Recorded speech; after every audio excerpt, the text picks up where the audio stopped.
आज की वीडियो काफ़ी इम्पोर्टेंट रहने वाली है। आज है 16 जनवरी 2026। आपको स्क्रीन पे नज़र आ रहा होगा कि मैंने एचबीएल इंजीनियरिंग लिमिटेड खोला हुआ है। लगभग 5.20% का डाउनफॉल इस कंपनी ने आज दिखाया है। इसके पीछे के कुछ इम्पोर्टेंट रीज़न निकल के सामने आ रहे हैं। इन खबरों को देखने के बाद आपको आइडिया लग जाएगा कि अब एचबीएल आगे कैसा परफॉर्म करेगा, किस तरह की ग्रोथ हमें देखने को मिलेगी। साथ में मार्केट के अंदर आज आईटी सेक्टर काफ़ी अच्छी परफॉर्मेंस में रहे। खासकर इन्फोसिस आप देखेंगे तो लगभग 5 से 6% की ग्रोथ आपको इन्फोसिस में बहुत क्लियर और साफ शब्दों में इधर देखने को मिल जाती है। एचबीएल के बारे में आगे जानने से पहले आपको बताना चाहूँगा जो आज का मार्केट है, ओवरऑल आज का दिन काफ़ी पॉजिटिव हमें देखने को मिल रहा है। खासकर निफ्टी आईटी में हमें आज ज़बरदस्त तेज़ी देखने को मिल रही है। 1194 पॉइंट्स निफ्टी आईटी हमें भागता हुआ नजर आया है। 3.16% की ग्रोथ हमें निफ्टी के अंदर देखने को मिल रही है। ये चीज़ आप इधर स्क्रीन पे देख सकते हैं। ये है निफ्टी आईटी और निफ्टी आईटी के अंदर ये जो जलवा हमें देखने को मिल रहा है ये इन्फोसिस की वजह से देखने को मिल रहा है, बिकॉज इन्फोसिस आज 5% की तेजी में रहा है। इन्फोसिस ने अपने क्वार्टर 3 के जो रिजल्ट थे, जो उम्मीद थी लोगों की, उससे बेहतर प्रॉफिट दिखाए हैं और फ्यूचर रेवेन्यू का जो गाइडेंस है उसको भी काफ़ी अच्छी तरीके से डिफाइन किया है। वहीं इसका असर हमें विप्रो के अंदर भी देखने को मिलेगा। मैं अभी विप्रो सर्च कर लेता हूँ। ये रहा विप्रो, लगभग 3% की तेजी में है। विप्रो के अंदर भी इसका असर देखने को मिलेगा। टेक महिंद्रा के अंदर भी ऑलरेडी असर देखने को मिल चुका होगा। टेक महिंद्रा को भी देखें तो लगभग 3.78% की तेजी में है। इनफैक्ट जो HCL टेक्नोलॉजी कंपनी है इसके अंदर भी हमें इसका इम्पैक्ट देखने को मिल रहा है। लगभग 1.22% की तेजी में आपको HCL टेक भी देखने को मिलेगा। बाकी जो सबसे इम्पोर्टेंट जो अब नज़र रखने वाली बात है वो है सैटरडे और संडे की। सैटरडे और संडे दोनों दिन मार्केट क्लोज रहेगी। आज है फ्राइडे और जो मार्केट क्लोज होने के बाद ही रिलायंस के रिजल्ट हमें देखने को मिलेंगे और रिलायंस के रिजल्ट का जो इम्पैक्ट होने वाला है वो मंडे को हमें देखने को मिलेगा। जो रिलायंस के रिजल्ट हैं मार्केट क्लोज होने के बाद ही आपको देखने को मिलेंगे, जिसका असली असर आपको मंडे मॉर्निंग को देखने को मिलेगा। दूसरा जो सबसे इम्पोर्टेंट न्यूज़ है जिसके ऊपर हमें नज़र रखकर चलनी है वो है यूनियन बजट 2026, जो कि 1 फरवरी को आएगा। अब सिर्फ 15 दिन ही बचे हैं। अगले हफ्ते में मार्केट जो बजट रैली है उसमें वोलेटाइल होना स्टार्ट हो जाएगा। पहले से ही मार्केट प्रेडिक्ट करने लगेगा कि कंपनी का यूनियन बजट कैसा आने वाला है, उस हिसाब से अपना डिसीजन मार्केट बनाने लगेगा। वहीं यूएस की जो फैड मीटिंग है वो भी 28 जनवरी को होने वाली है। ग्लोबल मार्केट की नज़र इस मीटिंग पे रहेगी कि यूएस इंटरेस्ट रेट कम करता है या फिर नहीं। तो ये तो हो गया गाइज मार्केट का ओवरव्यू। इन 3 खबरों के ऊपर हमें नज़र रखकर चलनी है। बाकी ये जो HBL इंजीनियरिंग कंपनी है, आप अगर स्क्रीन पे देखेंगे तो लगभग 7 से 7.5% का डाउनफॉल आज इस कंपनी ने करा है। तो इसके पीछे का क्या रीज़न है, एक बार इसको समझ लेते हैं क्विक में, ताकि हमें चीज़ें आगे समझने में आसानी रहे। यहाँ पर आप देखेंगे तो मैंने काफ़ी पॉपुलर आर्टिकल CNBC TV18 खोला हुआ है और CNBC TV18 ने इस आर्टिकल को पब्लिश किया है 16 जनवरी 2026 को। यहाँ पर हमें स्क्रीन पे बहुत क्लियर नज़र आता है। हेडलाइन में हमें देखने को मिलता है कि बेसिकली क्या रीज़न है जिसकी वजह से आज HBL हमें नीचे गिरता हुआ नज़र आ रहा है। आर्टिकल के मुताबिक जो HBL पावर इंजीनियरिंग कंपनी है वो लगभग 13 से 14% नीचे गिर चुकी है और इसका जो मेन कारण है, मेन रीज़न है, वो बताया जा रहा है कि इस कंपनी के हाथ में एक बड़ा सरकारी टेंडर लगने वाला था, लेकिन फिलहाल वो बड़ा सरकारी टेंडर इस कंपनी के हाथ में नहीं लगा। आर्टिकल्स के अंदर कुछ इंपॉर्टेंट की पॉइंट्स दिए गए हैं।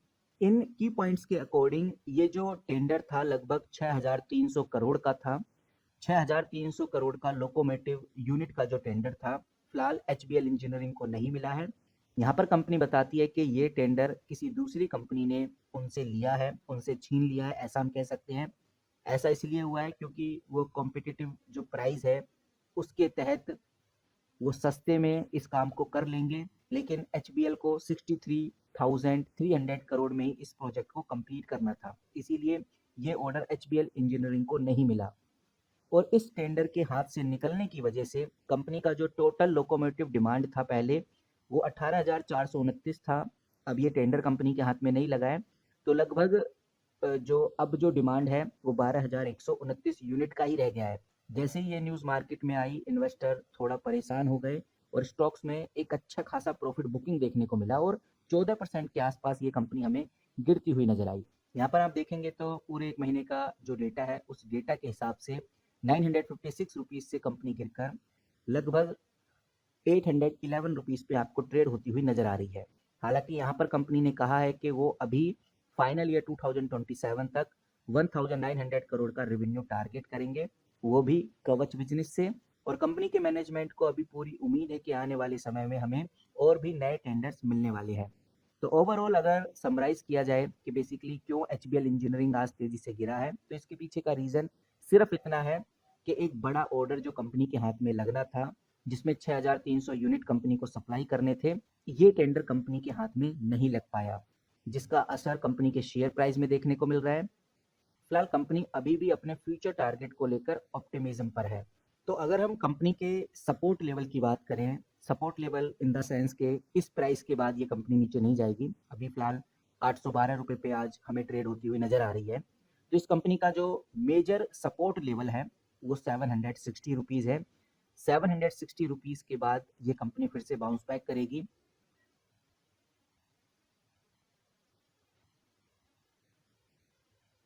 बाकी इस कंपनी के अगर रेजिस्टेंस लेवल की बात करें, यानी कि इनफैक्ट ये कंपनी अगर तेजी से बढ़ती है किसी रीजन की वजह से, तो 845 इस कंपनी का एक रेजिस्टेंस लेवल है। मेजर रेजिस्टेंस लेवल कंपनी का 880 है। तो सपोर्ट और रेजिस्टेंस के बिटवीन में ही ये कंपनी हमें देखने को मिल रही है 812 पे। अब देखते हैं कि भाई आगे कंपनी अपने इस सपोर्ट लेवल को ब्रेकआउट कर पाती है या नहीं। और ये भी देखना काफ़ी इंपॉर्टेंट रहेगा, क्या ये कंपनी अपने रेजिस्टेंस लेवल को ब्रेकआउट कर पाती है या फिर नहीं। फिलहाल मार्केट में जिस तरह के हालात बने हुए हैं वो तो प्रॉफिट बुकिंग के हैं। अब ये प्रॉफिट बुकिंग कब तक रुकती है जाकर, ये देखना भी काफ़ी इंपॉर्टेंट है। लेकिन ये कहना बिल्कुल तय रहेगा कि 760 रुपीज़ वो सपोर्ट लेवल है कि इसके बाद कंपनी नीचे नहीं जाने वाली। अब अगर इस सपोर्ट लेवल को भी कंपनी ब्रेकआउट करती है तो फिर एक मेजर पैनिक सेलिंग हमें देखने को मिलेगी। फिलहाल ऐसा होने वाला नहीं है क्योंकि कंपनी के फंडामेंटल स्ट्रॉन्ग है। सिर्फ एक ऑर्डर है जो कंपनी के हाथ से निकल गया है, और अगर आने वाले दिनों में एक और बड़ा ऑर्डर कंपनी के हाथ में लगता है तो ये जो बाउंस बैक है और ज़्यादा स्पीड से हमें देखने को मिलेगा। तो कहने का मतलब सिर्फ इतना है कि मार्केट ने अच्छा परफॉर्म किया है, ओवरऑल इंडियन स्टॉक मार्केट अच्छा परफॉर्म कर रहा है। ये जो कंपनी है एचबीएल इंजीनियरिंग, इसमें हमें आज डाउनफॉल देखने को मिल रहा है, और अभी तक टॉप डाउनफॉल में यही कंपनी है। फिलहाल देखते हैं कि आगे क्या अपडेट देखने को मिलती है। मार्केट को रिफ्रेश करते हैं तो साफ नजर आता है निफ्टी 50 भी तेजी में है, सेंसेक्स भी तेजी में है, निफ्टी बैंक भी तेजी में हमें देखने को मिल रहा है। इनफैक्ट निफ्टी आईटी में भी तेजी है, लेकिन जो स्मॉल कैप है अब वो प्रॉफिट बुकिंग की तरफ निकलता हुआ नजर आ रहा है। आज की वीडियो में इतना ही। जैसी कोई बड़ी अपडेट आती है एचबीएल इंजीनियरिंग को लेकर तो सबसे पहले आपके साथ शेयर करूंगा। मिलते हैं किसी नई वीडियो के साथ, तब तक के लिए take care and good bye.